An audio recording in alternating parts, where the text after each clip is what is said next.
What you are about to hear is not speculation, not rumor, and not exaggeration. It is a development that has triggered alarm across diplomatic circles, energy markets, humanitarian organizations, and global security analysts. In a move described by observers as unprecedented in scale and intent, Russia has taken action that effectively shuts down what many are calling a critical oxygen supply. The phrase, cutting off oxygen, is no longer just a metaphor. For millions of people, industries, and governments, it has become a lived reality. To understand what this means, we must first understand what oxygen represents in modern geopolitics. Oxygen today is not limited to hospitals or medical cylinders. It represents energy flows, industrial gases, logistics corridors, supply chains, and economic lifelines. When a major power restricts or shuts down these flows, the impact spreads far beyond borders. It moves through pipelines, ports, factories, and homes. It reaches into emergency rooms, power stations, and negotiating tables. Russia's decision did not come without warning signs. For months, pressure had been building through sanctions, counter-sanctions, diplomatic deadlocks, and strategic signaling. Each step raised the stakes, each response narrowed the space for compromise. Analysts had warned that Moscow might turn to asymmetric measures, not necessarily tanks or missiles, but control over resources that the modern world depends on to function. When the shutdown occurred, reactions were immediate. Markets responded within minutes. Prices spiked. Emergency meetings were called. Governments issued carefully worded statements, avoiding panic while scrambling for clarity. Behind closed doors, however, the tone was far more urgent. Because when oxygen is restricted, systems do not fail slowly. They fail suddenly. Hospitals were among the first institutions to assess risk. Even limited disruptions can force hospitals to ration care, delay procedures, and activate emergency protocols. Oxygen is not optional in modern medicine. It is foundational. Any uncertainty in supply forces doctors and administrators to make decisions no one wants to make. Beyond healthcare, the industrial impact is vast. Steel production, chemical manufacturing, energy processing, and food preservation all rely on industrial oxygen. When supply tightens, factories slow down or shut down entirely. Workers are sent home. Orders are delayed. Entire supply chains begin to fracture. What begins as a technical restriction becomes a social and economic shock. This is where the global nature of the crisis becomes clear. Russia is not an isolated player. Its reach extends through contracts, pipelines, shipping routes, and long-standing dependencies.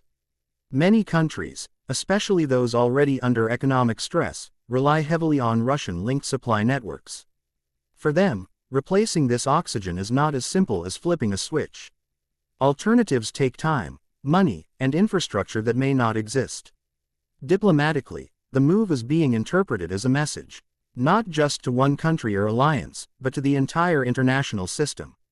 It signals a willingness to escalate using tools that fall into a gray zone, actions that stop short of open conflict but carry consequences just as severe.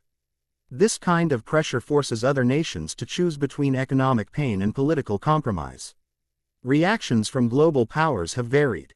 Some have condemned the move outright, calling it dangerous and irresponsible. Others have urged restraint, emphasizing dialogue and de-escalation. A few have remained notably quiet, calculating their interests carefully before speaking. Silence, in moments like this, is also a signal. At the public level, confusion and fear spread quickly. Social media filled with speculation, half-truths, and dramatic claims. This made the situation even more volatile. In crises involving essential resources, misinformation can be as damaging as the shortage itself. Panic buying, hoarding, and protests can emerge rapidly, especially in regions already struggling with instability. Experts stress that this is not just a short-term disruption. Even if supplies resume, the psychological impact remains. Trust is broken. Governments and companies begin to rethink dependencies that once seemed stable. Long-term contracts are reconsidered. Emergency reserves are reassessed. The global system shifts, sometimes permanently. Historically, resource control has always been a powerful weapon. From oil embargoes to food blockades, the lesson is consistent. When basic necessities are politicized, the consequences are unpredictable and often uncontrollable. What makes this moment different is the interconnectedness of the modern world. A decision in one capital can ripple across continents within hours. There is also a moral dimension to this crisis. Oxygen, in any form, is associated with life. Using it as leverage raises profound ethical questions. International humanitarian norms exist precisely to prevent essential human needs from becoming bargaining chips. Whether those norms can withstand modern power politics is now being tested. As the situation unfolds, emergency measures are being explored. Some countries are seeking alternative suppliers, even at significantly higher costs. Others are activating strategic reserves meant for wartime scenarios. International organizations are attempting to coordinate responses, but coordination takes time, and time is the one thing in short supply. Russia, for its part, has framed the action as a defensive measure, a response to external pressure and hostility. Officials argue that the country has the right to control its resources and protect its interests. Supporters see it as a demonstration of sovereignty and strength. Critics see it as collective punishment with global fallout. What happens next depends on several factors. Diplomatic backchannels may succeed in easing tensions. Economic pressure may force reconsideration. Or escalation may continue, with further restrictions and countermeasures. Each path carries risks, and none offer simple solutions. For ordinary people watching these events unfold, the scale can feel overwhelming. But it is important to understand that global crises are shaped not only by leaders, but by systems, incentives, and history. The current moment is the result of years of unresolved conflicts, shifting power balances, and increasing weaponization of interdependence. This is not just about Russia. It is about a world that has allowed critical lifelines to become tools of confrontation. It is about the fragile balance between cooperation and competition in an era where no country truly stands alone. And it is about the urgent need to rethink how essential resources are managed, shared, and protected. As night turns today across different time zones, negotiations continue, analysts debate scenarios, and citizens wait for reassurance. The oxygen may be restricted, but the pressure it creates is expanding. Every hour without resolution increases the cost, not just economically, but politically and humanly.